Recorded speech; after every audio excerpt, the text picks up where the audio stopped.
बिस्मिल्लाहिर्रहमानिर्रहीम, अस्सलाम वालेकुम नाज़रीन, आप देख रहे हैं प्रोग्राम द लास्ट आवर। मैं हूँ यासिर रशीद और स्टूडियो मेरे साथ मौजूद है सीनियर तज्ज़ियाकार राना मोहम्मद अजीम साहब। नाज़रीन, इस वक्त अगर मौजूदा सियासी सूरत हाल देखें तो पाकिस्तान पीपल्स पार्टी ने पाकिस्तान मुस्लिम लीग नून को बाकायदा हदफ तनकीद बना लिया। गुज़श्ता दिनों हमें ये मालूम पड़ा था कि दोनों के दरमियान पावर शेयरिंग के मामला जो थे वो तय पाए थे और उसके बाद ये जो लफ्जी गोलाबारी थी इसके मध्यम होने के इम्कानात थे। लेकिन आज के दिन अगर बिलावल भुट्टो जरदारी साहब ने बाकायदा तौर पे पाकिस्तान मुस्लिम लीग नून को तनकीद का निशाना बनाया हो तो उससे ये तासुर मिलता है बादियों नज़र में कि पाकिस्तान मुस्लिम लीग नून ने पावर शेयरिंग के मामले के ऊपर पाकिस्तान पीपल्स पार्टी के साथ किए गए 8 फरवरी के मुआहदे के बाद अभी तक उसको हतमी शक्ल जो है वो नहीं दी और अमली जामा नहीं पहुंचाया। और इस वक्त जो बिलावल भुट्टो जरदारी साहब ने गुफ्तगू की है, उन्होंने कहा कि जब पाकिस्तान तहरीक इंसाफ की दौरे हुकूमत थी और उस वक्त बानी PTI जो थे वो उस वक्त वज़ीर आज़म थे, हमने एक लॉन्ग मार्च किया था और लॉन्ग मार्च के नतीजे में पेट्रोल की कीमत को कम किया गया था, जिसको बताया गया था बानी PTI की तरफ से कि ये इनकी वजह से हमने मईशत को नुकसान पहुंचाया है। उन्होंने कहा ना तो इस वक्त लॉन्ग मार्च है, ना कोई अदम एतमाद है, ना कोई तहरीक है, लेकिन इस सब के बावजूद आपके जो इकदामात हैं वो हमें किस तरफ को लेके जाएंगे। फिर उन्होंने ये भी बात की कि अगर वफाकी हुकूमत सस्ती बिजली फराहम कर सकती है तो सोलर जाए भाड़ में, हमें सोलर लगाने की और सोलर पे पैसा खर्च करने की जरूरत ही नहीं है, हम फिर सस्ती बिजली वफाक से ले लेंगे। बसूरत दीगर 2 माह का रिलीफ जो है वो 12 माह की तकलीफ के अंदर तब्दील हो जाएगा। तो ये जो बम्बार्टमेंट उनकी तरफ से की गई है, इससे ये तासुर मिलता है कि पाकिस्तान पीपल्स पार्टी के पाकिस्तान मुस्लिम लीग नून से जो मामलात हैं वो तय नहीं पाए। दूसरी तरफ अपोजिशन जमातों का इस वक्त जो रद्द अमल है उस पर बात की जाएगी। NA79 गुजरांवाला का जो हल्का है वहां पर रीकाउंटिंग में पाकिस्तान मुस्लिम लीग नून के उम्मीदवार जीत चुके हैं और उन्हें जीता हुआ करार दे दिया गया है। तो आने वाले दिनों में इलेक्शन ट्रिब्यूनल्स के अंदर जो दीगर केसेस लगे हुए थे उनका मंजरनामा क्या होगा, इस पर बात होगी और बैनुल अक़वामी सतह पर पाकिस्तानी रवाबित के हवाले से बात होगी। राना साहब की तरफ बढ़ते हैं। राना साहब, क्या समझते हैं पाकिस्तान पीपल्स पार्टी और PMLN में बात क्यों नहीं बन रही? बिस्मिल्लाहिर्रहमानिर्रहीम, अस्सलातु वस्सलामु अलैका या सय्यदी या रसूलल्लाह, अस्सलातु वस्सलामु अलैका या सय्यदी या हबीबल्लाह, ताजदार खत्म नबुव्वत जिंदाबाद जिंदाबाद। भाई बात यह है कि पर्दा उठ गया है। मुस्लिम लीग नून जो चाहती है उस पे इलेक्शन कमीशन ऑफ पाकिस्तान फौरी गिनती करा देते हैं और गिनती भी उस वक्त करवाई जाती है जिस वक्त उन्हें पता हो कि इसको जिताना है। मैं खुल के बात करता हूं, कोई इस पर डबी चुबी नहीं है। जब पहले वो जीते थे सान विरक साहब, तो क्या गलत जीते थे? अगर गलत जीते थे, गलत गिनती की थी उस आरोज ने, तो उस आरोज को मुअत्तल करे, उस आरोज को मुअत्तल करे, उस पर FIR दर्ज करे कि क्यों तुमने पहले गलत की थी। अगर अब गलत की है तो इसका मतलब है फिर चोर और चौकीदार आपस में मिल गए। 4 हल्के आपने जो है उस पर कर दिए, 4 या 5 हल्कों पे एक और हल्के वैसे ही आप ले लें यार, कह दें ये इस तरह होना है, पता है आपको किस तरीके से हो सकता नहीं। इस तरह 2/3 अक्सरियत हो जाएगी? कभी नहीं होगी। इस तरह नफरत की 6/3 अक्सरियत होगी। 2/3 नहीं, 6/3 अक्सरियत होगी नफरत की, अवाम की नफरत की, जो 28 तारीख को इनको मिली है, जो आगे मिलने वाली है, जिसका इन्हें सामना करना है, जिसकी वजह से ये हल्कों में नहीं जाते, अपने डेरे नहीं खोलते, अपने लोगों के पास नहीं जाते। ये है सारी। किसको नहीं पता? यासर साहब, आप बाइट से चल के अंदर आए हैं, यहां पे बैठे हैं, अब आपके चेहरे पे किसी और का चेहरा लगाकर, आवाज भी किसी और की लगाकर लगा दिया जाए तो कितने दिन चल सकेगा? ये सारी 2 नंबरी हो रही है। इनको भी पता है, जीतने वाले को भी पता है, हारने वाले को भी पता है, कुछ नहीं होता। क्या होगा? वो 1 सीट लेकर 3 सीटें पहले ली हैं, 4 सीटें ले ली, 4 सीटें और ले लें, 8 सीटें ले ली, उसके बाद बिजली सस्ती हो जाएगी? आप बताएं ना मुझे। कतई तौर पे नहीं। गैस सस्ती हो जाएगी, IMF कर्जा दे देगी, सऊदी अरब पाकिस्तान को बगैर किसी चीज़ के, हालांकि हमेशा वो बगैर किसी चीज़ के सऊदी अरब देता है, लेकिन अब इनकी हरकतें ऐसी हैं। तो क्या चाइना आपको यहाँ पर बहुत बड़ी इन्वेस्टमेंट कर देगा? क्या इस मुल्क से दहशतगर्दी ख़त्म हो जाएगी? क्या इस मुल्क से नफरत की फ़ज़ा ख़त्म हो जाएगी? क्या इनको ताहयात वजारत उज़्मा, वजारत आला रहेगी इनके पास?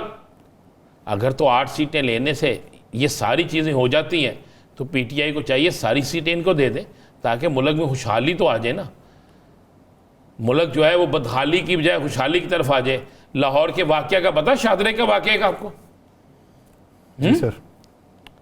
तो वो किस पे पर्चा होना चाहिए उसकी FIR? वैसे इस्लाम के रूह से, इस्लामी हम रहते हैं इस्लामी जमहूरिया पाकिस्तान, और पाकिस्तान का मतलब क्या? ला इलाहा इल्लल्लाह मुहम्मद रसूलुल्लाह सल्लल्लाहु अलैहि वसल्लम। ये बम्बारमेंट जो है ये फ़ायदा नहीं देगी किसको देगी फ़ायदा? पीपल्स पार्टी को कोई फ़ायदा नहीं है। लोग सब अब कौन सी आप कौम की, आप देखें, अब लोग जान चुके हैं। इस सोशल मीडिया ने इतनी लोगों को अवेयरनेस दे दी है, और ये टीवी पे बैठे आप मेरे जैसे नकम्मे लोगों ने भी लोगों को कुछ अवेयरनेस दे दी है कि अब लोग जो है ना वो समझ गए। लोगों को सब समझ है कि 2 दिन पहले वो हंसते हुए मुस्कुराते हुए चेहरों के साथ इनको देखते हैं, इनके शाइये भी देखते हैं, इनको टीवी पे बैठे भी देखते हैं, फिर उनकी करारदादों में इनकी हाँ में हाँ मलाई हुई भी देखते हैं, उनकी पेश की रेजोल्यूशन में इनकी हाँ भी देखते हैं, सेनेट के अंदर उनके पेश की हुई करारदादों पे इनके हाथ इस तरह खड़े किए हुए भी देखते हैं। तो लोग पागल हैं, लोगों को नहीं पता। बात यह है कि यह ऐलान होता है कि 14 रुपये सिंध और पंजाब दोनों में माफ़, तो देखते आप जनाब होता है कि वाह वाह वाह वाह वाह वाह क्या कमाल हो गया।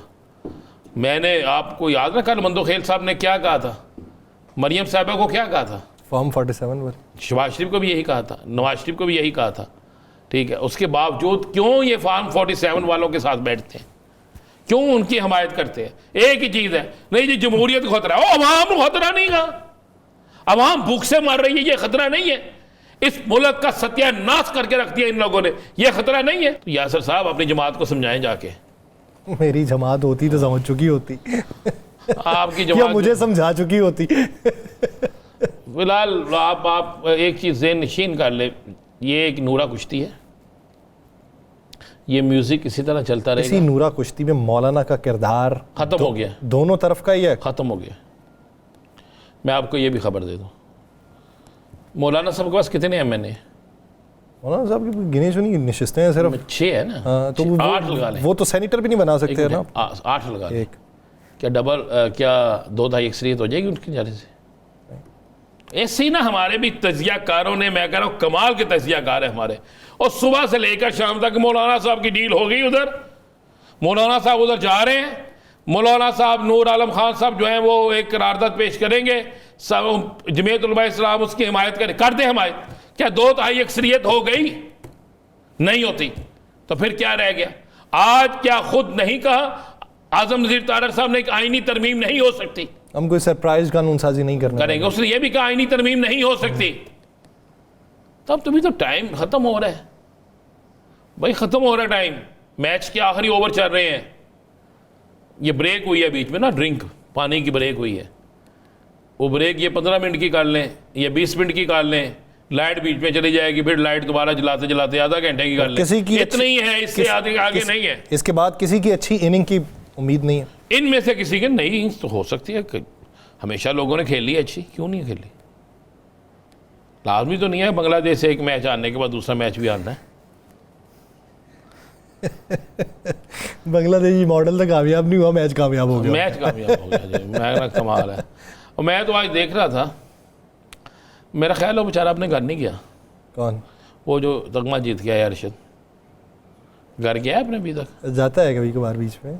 छट देने उन्होंने, उन्हें छट देने क्यों, क्या हुआ? मुझे लगता है वो बेचारे ने कभी ना कभी बुलाई रख देना, अच्छी बात है। हाँ। मुझे लगता है उसके ऊपर भी चेक रख दिया है कि तेरे से कोई तरीके इंसाफ का ना मिल ले, तेरे मुंह से कोई सच्ची बात ना निकलवा ले। ऐसा चेक रखा हुआ है, ऐसा ही चेक ये कौम पे रखते, ऐसे चेक अपने वजीरों पे रखते, ऐसे चेक जो है अपने ब्यूरोक्रेट्स पे रखते, भाई मुल्क ठीक हो जाता, बिल्कुल ठीक हो जाता। लेकिन उन्होंने कसम खाई हुई नहीं करना। और यार मुझे एक बात बताया ना यासर साहब, पूरे लाहौर में बैनर लगे हुए हैं, मैं तो देख के बड़े सेहतमंद पंजाब, तो मियाँ साहब लंदन जा रहे हैं सेहत लैन, इतने की नहीं लगता।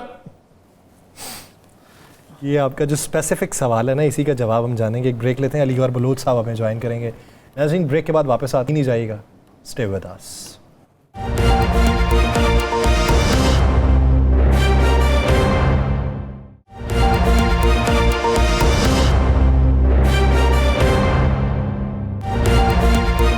ब्रेक के बाद खुशामदीद नाज़रीन मौजूदा सियासी मंजरनामे पे कि जिसमें इत्तेहादी जमातों के दरमियान रिफ्ट ज़्यादा नजर आती है, यानी वो पॉइंट आउट करते हैं अपोजिशन को, लेकिन उनकी आपसी जो ताल्लुकदारी है वो ख़राब होती क्यों दिखाई देती है, और फिर कुछ अरसे बाद कोई ऐसी खबर का आ जाना जिससे मज़ीद केओस पैदा होता हुआ दिखाई दे। इस पर बात करेंगे। पाकिस्तान मुस्लिम लीग नून के रहनुमा अली गौहर बलोच साहब ने हमें ज्वाइन किया। अली गौहर बलोच साहब, बहुत शुक्रिया आपके वक्त का। अली गौहर बलोच साहब, पहला सवाल तो वो अभी ब्रेक से पहले बात हो रही थी, राना साहब कह रहे थे कि पूरे लाहौर में सेहतमंद पंजाब के जो है बैनर्स आवेज़ा हैं, लेकिन ये मियाँ साहब इलाज की गर्ज से फिर बरतानिया ही जाएंगे, तो क्या पाकिस्तान में या पंजाब में ऐसी सहूलत नहीं बन सकी अभी तक कि मियाँ साहब को इतना खर्चा ना करना पड़े? बिस्मिल्लाहिर्रहमानिर्रहीम। देखिए, बुनियादी तौर पर बात यह है कि इसमें तो कोई शक नहीं है कि पंजाब में बड़े आला हॉस्पिटल्स हैं। आपको पता है कि जिस तरह से FIC है, उसके अलावा हर तकरीबन डिवीज़न में हार्ट के बहुत बड़े बड़े हॉस्पिटल्स, और ना सिर्फ नए हॉस्पिटल तामीर हुए बल्कि रिहेबिलिटेशन का काम भी हुआ हॉस्पिटल्स का PMLN के तमाम अदवार में, और अभी वो मिशन जारी है। और ख़ास तौर पर जो लिवर सेंटर है, आपने देखा कि वो एक शहबाज शरीफ साहब जब चीफ मिनिस्टर थे तो वो एक शाहकार था, अगरचे उसको भी जब PTI की हुकूमत आई तो आपने देखा कि किस तरह से उसको हैंडल किया गया और किस तरह से उस प्रोजेक्ट को जो है वो ख़राब करने की कोशिश की गई। लेकिन आपके इल्म में है कि मियाँ साहब ने जब अपना बाईपास ऑपरेशन करवाया था, आपको याद होगा तो उस वक्त उनकी कॉम्प्लिकेशंस आई थी। एज फैक्टर है, और जो उनके हार्ट के मुआलिज हैं वो जाहिर है उधर है, वो उनका ऑपरेट उधर से हुआ था और वो उनका कॉम्प्लिकेटेड केस था जिस वजह से उनकी सर्जरी उधर से हुई थी।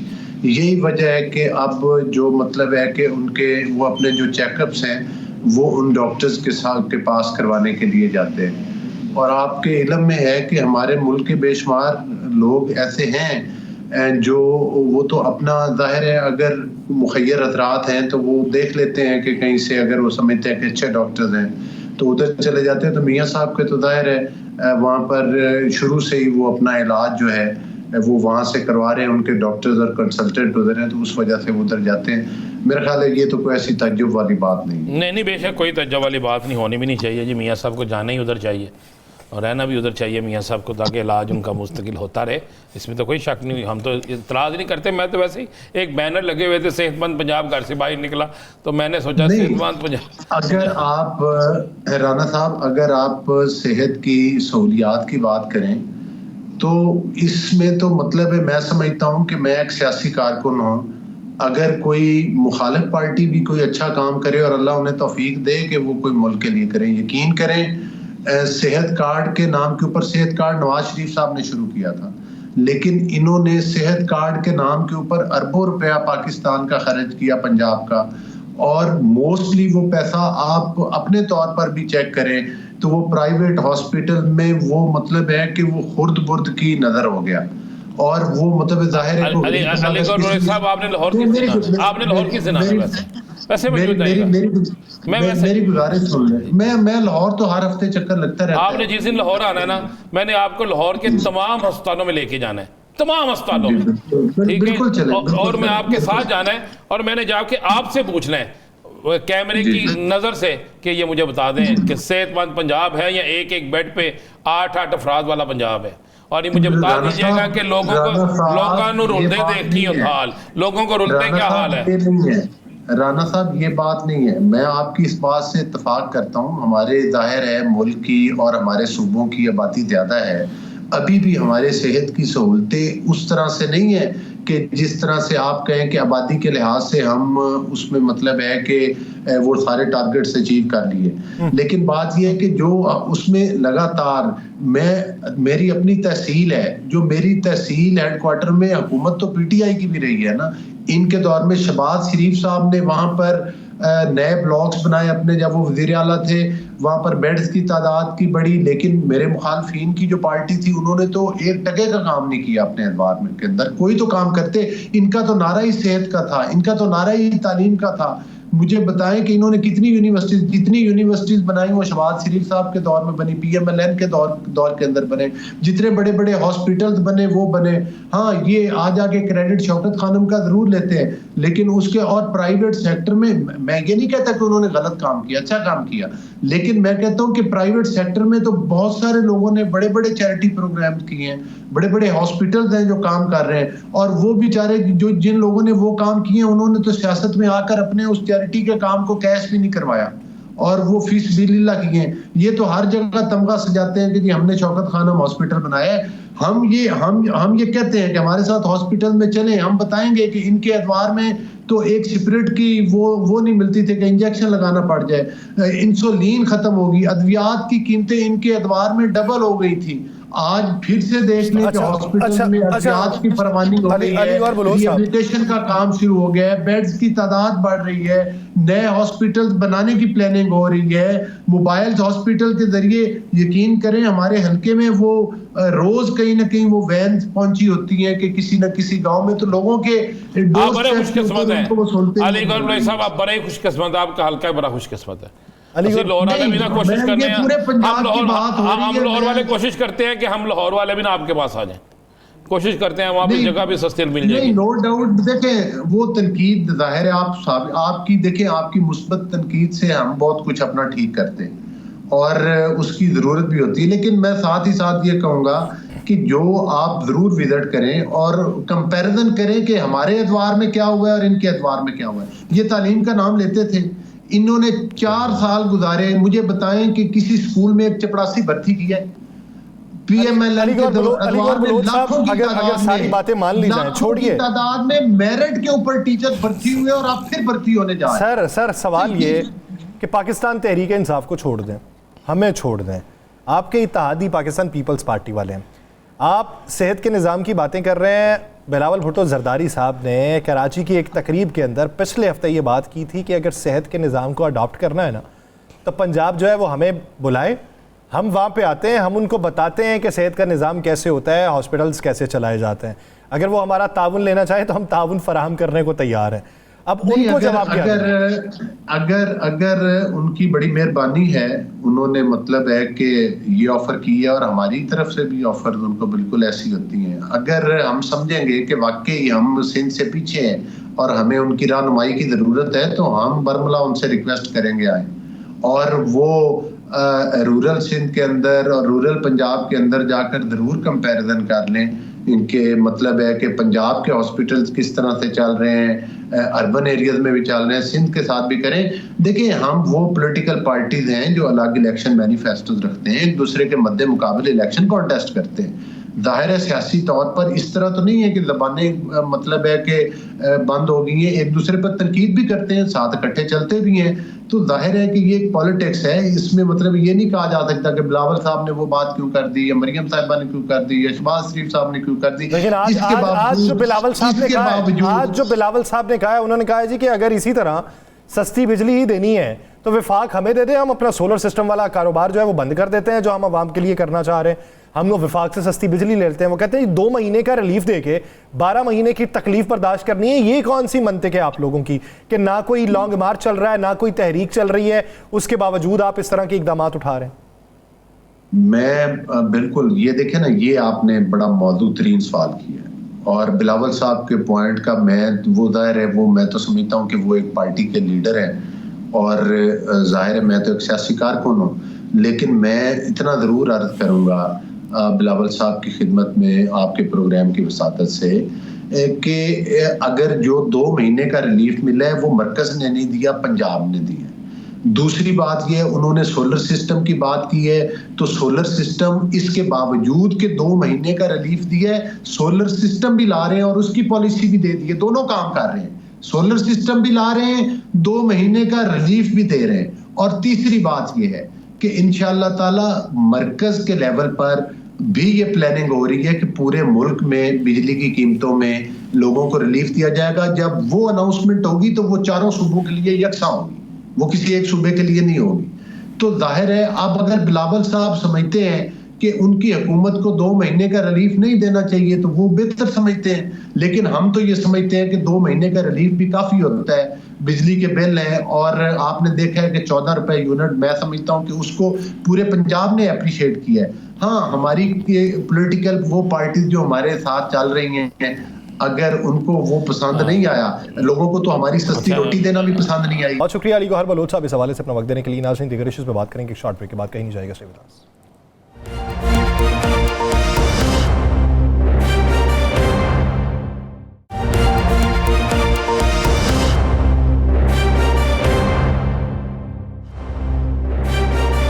ब्रेक के बाद खुशामदीद नाज़रीन, इस मंजरनामे में कहाँ पर सियासत का वो नुक्ता आगाज़ होगा कि जिस पे तमाम जमातें जो हैं वो एक मेज़ के ऊपर बैठ सकती हैं। अभी पिछले दिनों में सेनेट के फ्लोर के ऊपर जो बातें हुई थी उसको लेके ये हुआ कि शायद कोई अहम बैठक होगी, क्योंकि अभी सियासी और अस्करी क़यादत की कोयटा के अंदर एक अहम बैठक हुई है।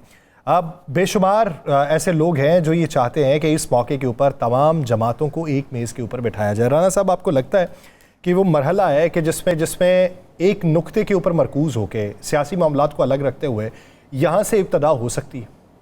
देखिए, ये इब्तदा होनी चाहिए थी। मैंने पहले दिन भी कहा था, यासर याद है, हमने अपने प्रोग्राम में कहा था जी।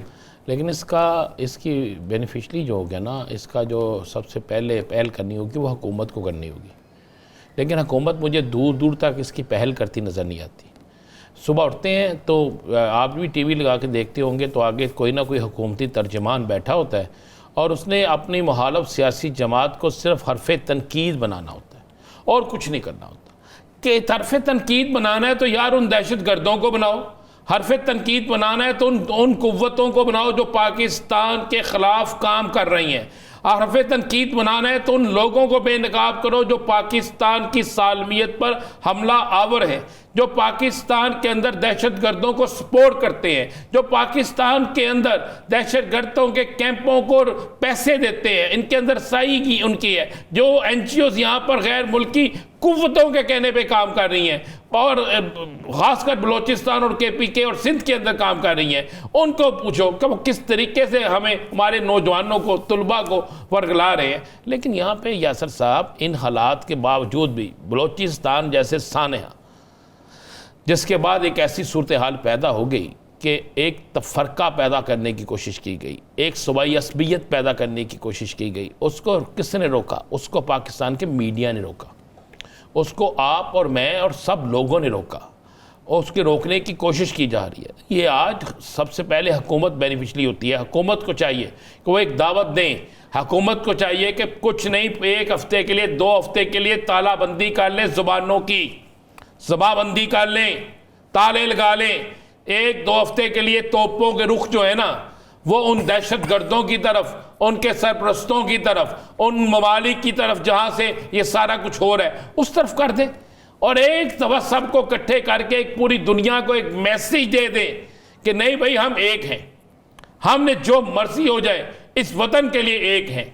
और फिर जो उस मुज़ाकरात से भागे, जो उस मुज़ाकरात में शिरकत ना करे, जो इसका हिस्सा ना बने, फिर आप उस पर हरफ़ तनकीद करें, फिर आप उनके साथ लड़ें, फिर आप उनके खिलाफ जो कर सकते हैं करें। फिर आपके पास हर चीज़ मौजूद है, हर ताकत मौजूद है, हर कुव्वत मौजूद है, फिर आप इस्तेमाल करें। फिर क्यों नहीं करते? फिर आपको करना चाहिए ना, करने के बाद फिर ये होना चाहिए, एक बार ये बंद कर हो गया, फिर सारा कुछ करना चाहिए आपको। जब आप करेंगे नहीं, आप कुछ ऐसी चीज़ सामने नहीं लाएंगे तो फिर आप किस तरफ जाएंगे? ऑल पार्टी कॉन्फ्रेंस अब तक हो जानी चाहिए थी, अब तक इसे अनाउंस कर देना चाहिए था। KPK के बलोचिस्तान दोनों के अंदर होने वाली दहशतगर्दियों के हवाले से बहुत से वाक़े ऐसे हैं जो नोटेड नहीं होते, बहुत से वाक़े ऐसे हैं जो हम बयान नहीं कर सकते, लेकिन उसे ख़त्म तो कर सकते हैं ना, उनके खात्मे में अपना रोल तो अदा कर सकते हैं ना। तो करना चाहिए यासर साहब, क्यों नहीं करते? मुझे बता, आप ही मुझे बता दो, आपने कोई एक ऐसा दिन देखा है जिस दिन आपने ये TV पे देखा हो कि आज सियासी मुखालफिन के अलावा कोई दहशत गर्दों के खिलाफ बात हो रही है? आपने मुझे बता दो, देखा कोई आप? हमारे यहाँ तो यहाँ पर भी उसके ताने बाने जोड़े जाते हैं। तो बस वो क्या करें ना, फिर यही तो एक प्रॉब्लम है कि आप अगर फैसला करके आए हैं कि नहीं करना तो भी ठीक है, फिर आप फैसला कर लें, आपको फिर इसका भुगतना पड़ेगा। और हम तो भुगतने के लिए तैयार नहीं है, इसलिए नहीं तैयार, हम मर भी जाएंगे, हम जान भी दे देंगे, क्योंकि हमें अपने वतन से ज़्यादा अजीज़ कोई नहीं है। हमारे उस कौम के वो सबाई, वो शोहदा जो सरहदों में पहरा देते हैं, जो इन दहशत गर्दों का मुकाबला करें, हमें तो उनसे आगे कोई नहीं है। हमें कोई सियासी जमात, कोई सियासतदान उनसे आगे नहीं है। तो फिर इन सियासतदानों को अब सोचना चाहिए कि अगर ये ना बदले, इन्होंने अपनी रवश ना बदली, तो फिर शाह यासर साहब आप एक सूबे में 101 मीटिंग कर लें, दूसरे सूबे में 200 मीटिंगें कर लें, तीसरे सूबे में 300 मीटिंगें कर लें, कोई फ़ायदा नहीं होगा जब तक आप तमाम सियासी जमातों को एक प्लेटफॉर्म पे खड़ा नहीं करते, एक प्लेटफॉर्म पे सब इकट्ठी नहीं होती और मिलकर एक नारा नहीं लगाती कि सबसे पहले पाकिस्तान, उस वक्त तक कुछ नहीं हो सकता। अच्छा राना साहब ये बताइए, ये बयानात किधर से आते हैं? बानिए PTI ने कहा मैं खुद कैद में हूँ, डर छोड़ें, बाहर निकलें, गिरफ्तारियाँ दें। आज अदालत के अंदर उन्होंने उनसे जब ये सवाल पूछा गया तो उन्होंने कहा जी मैं क्यों कहूँगा भाई, वो बाहर आएंगे तो पकड़े जाएंगे, तो मैं उनको क्यों कहूँगा कि रुपोशी ख़त्म करें। तो ये वाले बयानात किधर से आते हैं? जो भेजते हैं उनसे पूछें, जो भेजते हैं उनसे पूछें।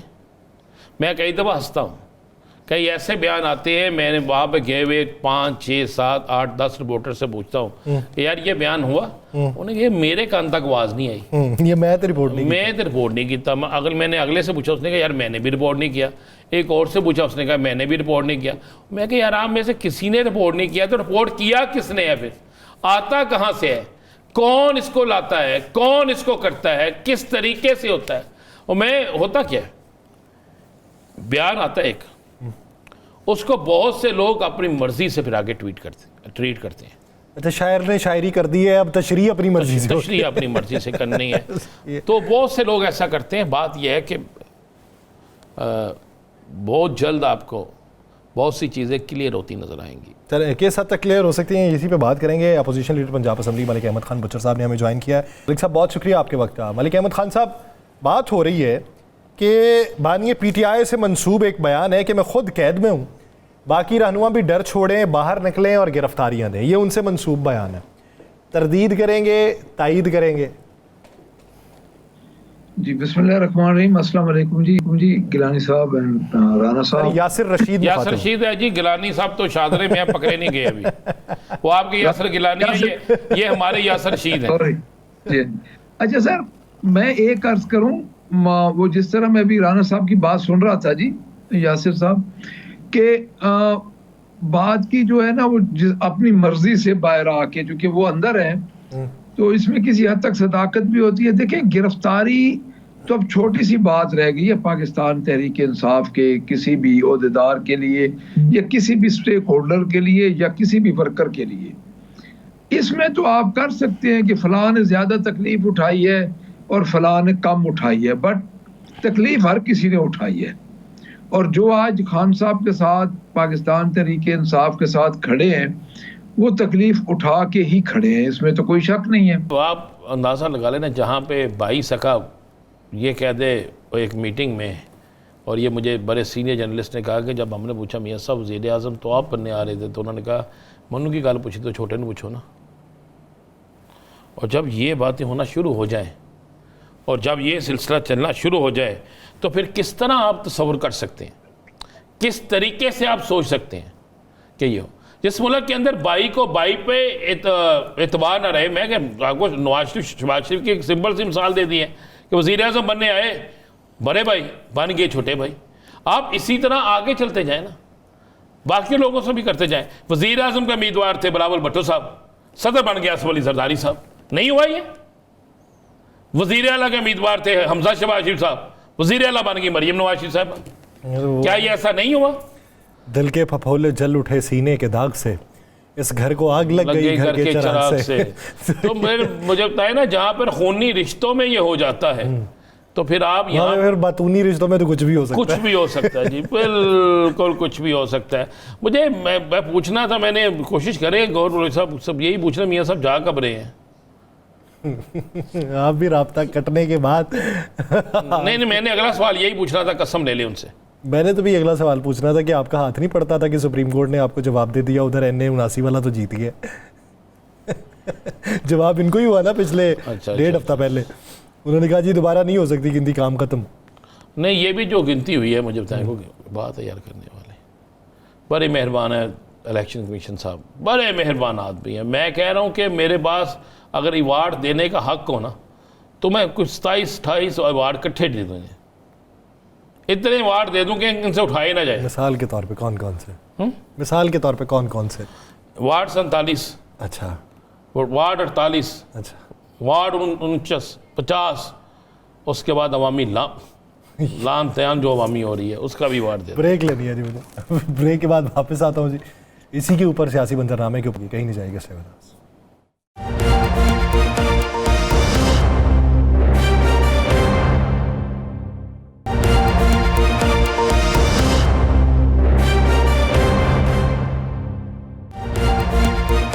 ब्रेक के बाद खुशामदीद नाज़रीन। जो इख्तलाफात पाकिस्तान तहरीक इंसाफ के पंजाब और केपी में हैं, उसके हवाले से साबिक सदर ममलिकत आरिफ अलवी साहब को मैदान में उतारा हुआ है, तो वो किस हद तक वो तंजीम साजी जो है या उनको इकट्ठा रखने में कामयाब रहेंगे।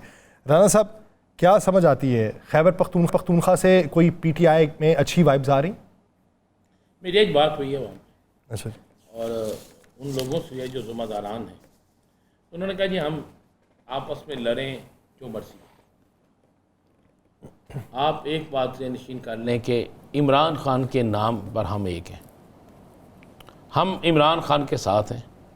ना हम कोई ऐसा काम करेंगे जो खान साहब के ख़िलाफ़ होगा, बल्कि मुझे एक ने तो यहाँ तक कहा, उसने कहा बात यह है कि अगर इस सूबे से परवेज़ खटक, महमूद ख़ान और बहुत से बड़े बड़े नाम जो हैं उनका सफाया हो सकता है इस वजह से कि वो इमरान खान के ख़िलाफ़ गए थे, तो फिर बाकी तो किसी जगह किसी चीज़ पे किसी पोजीशन में है ही नहीं।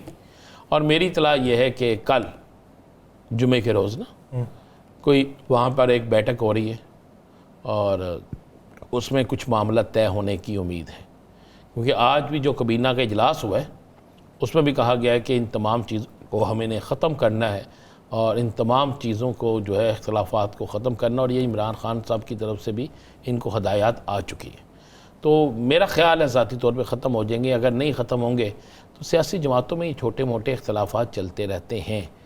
इन इख्तलाफात से मसलन क्या मियाँ जवेद लतीफ़ के बोलने से मुस्लिम लीग नून को फ़र्क पड़ गया?